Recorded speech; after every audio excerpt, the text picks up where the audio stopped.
The Natural Resource Charter is a global initiative. It outlines a set of principles intended for use by governments, societies, and the international community to determine how best to manage natural resource wealth for the benefit of current and future generations.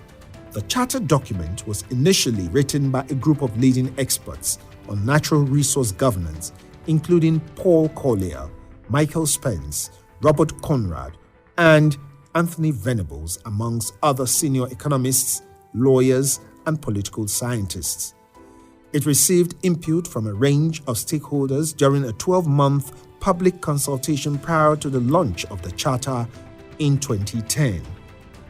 In 2011, the Charter was adopted by the African Union Heads of State Steering Committee for the new Partnership for Africa's Development as a flagship natural resource governance program in 2012.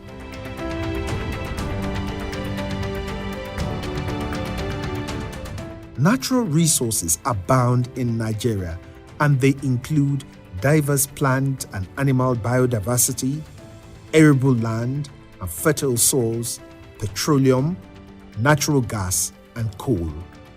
Other resources include hydropower and abundant solid minerals, with examples being iron ore, gold, tin, columbite, limestone, lead, and zinc, among others.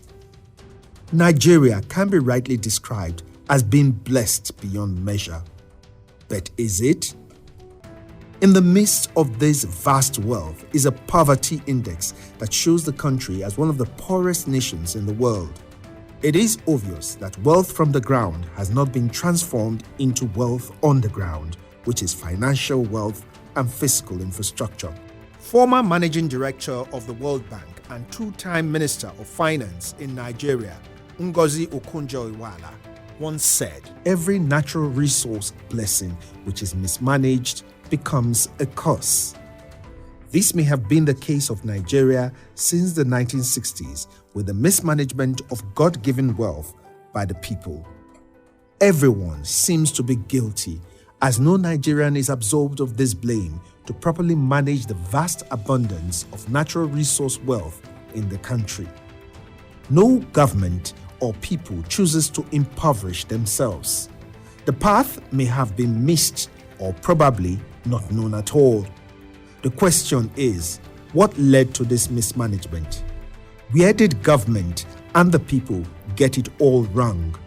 Where did they miss the path? There's history and there's structure. Briefly, history, the Nigerian natural resources in terms of oil were concessioned to foreign companies, essentially. The first phase of our industry started in the pre-colonial times to, I would say, probably 1969, when the Petroleum Act was promulgated. And that at that time, the assets were concessioned to foreign companies. The government just got royalties and taxes, presumably. The Petroleum Act tried to bring some structure, and soon after that, the government took an interest in some of these assets. And I think that structure, where government role was ambivalent in terms of just regulating the industry and making sure that environment was protected, making sure that it maximized its revenues to itself, made sure that the industry served the purpose of not just revenue for the government, but also provided employment and diversified. Many researchers have highlighted the various challenges that abound in the management of natural resources in the country, and the broad perspectives to these challenges are, but not restricted to, environmental degradation, corruption, weak governance, the Dutch disease, price volatility, natural resource as depleting assets, climate change, and its attendant consequences. The Nigerian Natural Resource Charter has been in existence for about 7 years now. We started in 2012. The NNRC is the first of its kind across the world. The NNRC implements the Natural Resource Charter which is a global initiative that is implemented across the world by the Natural Resource Governance Institute. But the NNRC itself is the first of its kind because it is an NGO that implements it in Nigeria. In other parts of the world, in Myanmar, in Kenya, and other resource-rich countries, implement it by either the states implementing it themselves, using it as a self-assessment, or the NRGI or other CSOs or NGOs implement it on their behalf. But the NNRC is unique in that it was domesticated with a group of experts, so drawn from the academia, drawn from the industry, drawn from civil society, and all these people come together to make sure that they checkmate what the government does in its management of Nigeria's natural resources. Each of the expert panel members have their specialty and are divided into 3 main issue groups. These are upstream issues, social issues, and public finance issues. This expert panel is led by Nigeria's former 2-time Minister of Foreign Affairs and Minister of State for Petroleum, Odeyin Ajumogobia, who also serves as the chair of this institute.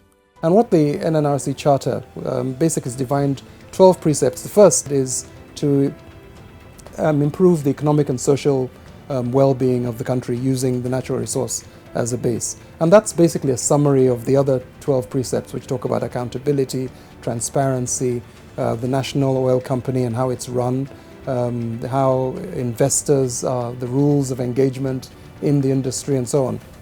And basically it's to set out benchmarks against which government can review itself in terms of how are we doing. And what we've done is we have a traffic light benchmarking thing of red, amber and green. Sadly, since this process started in 2012, it's largely been red and amber, very, very little green. Other expert panel members are Professor Asisi Asobie, Dr. Otive Igbuzo, Mr. Ademola Adeyemi Beru, Mr. Austin Olorinshola, Ms. Ronke Onadeko, Mr. Sam Daibo, Mr. Tunji Ladner, Mrs. Lois Machunga, Professor Adeola Adenikiju, Professor Akpan Ekpo, Professor Ukoha Ukiwu, Dr. Mrs. Obiageli Ezekwesili, and Professor Ode Ojewu. There are 12 precepts that have been identified by the Charter, which cover the main decisions required to transform assets under the ground into the development above the ground.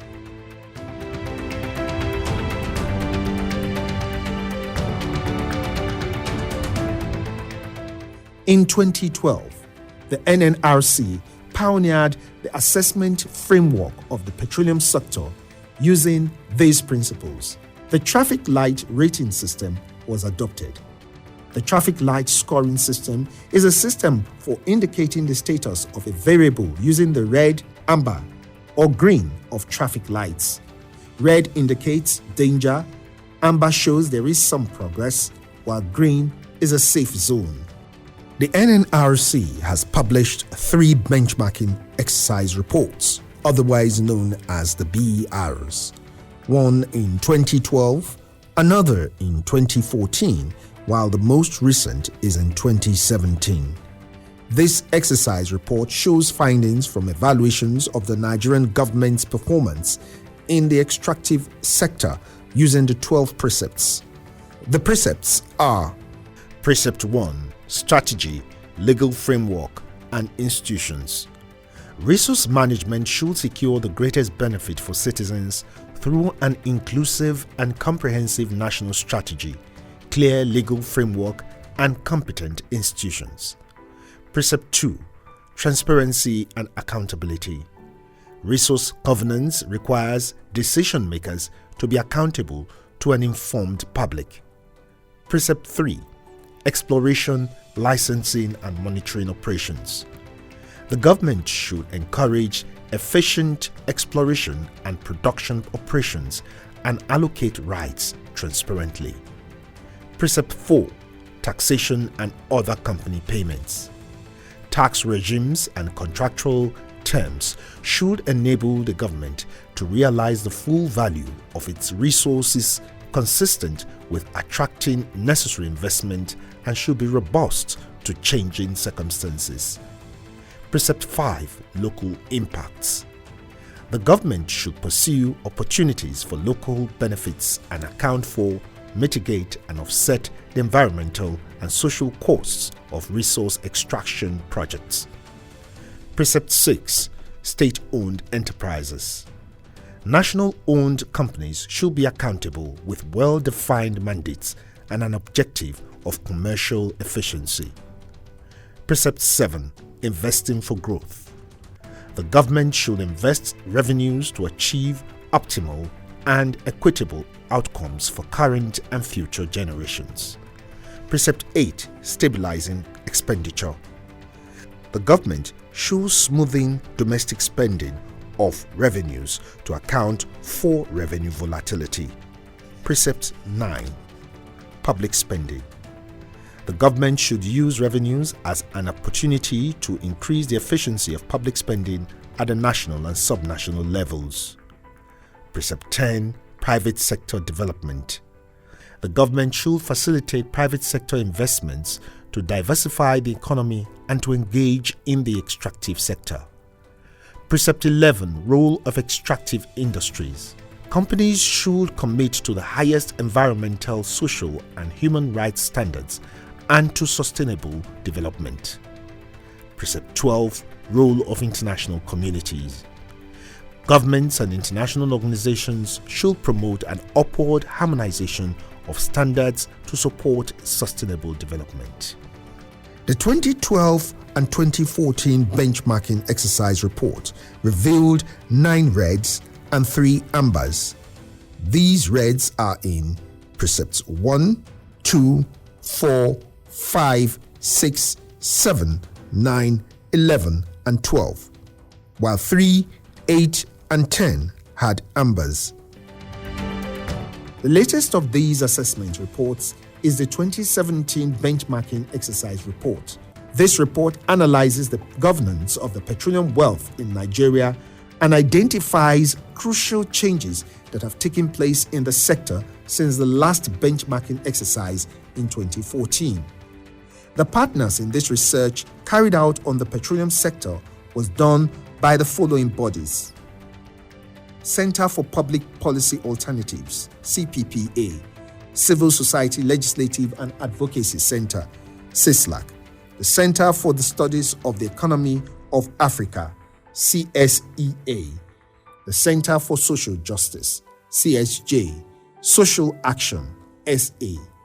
Here is a summary of the precepts as encapsulated in the 2017 benchmarking exercise report. The 2017 benchmarking exercise report shows 10 ambers and 2 reds in Precepts 5 and 6. As the NNRC prepares for another review in 2019, it is hoped that there will be significant progress in all the 12 precepts that will earn the country its pride of place among oil and gas producing nations.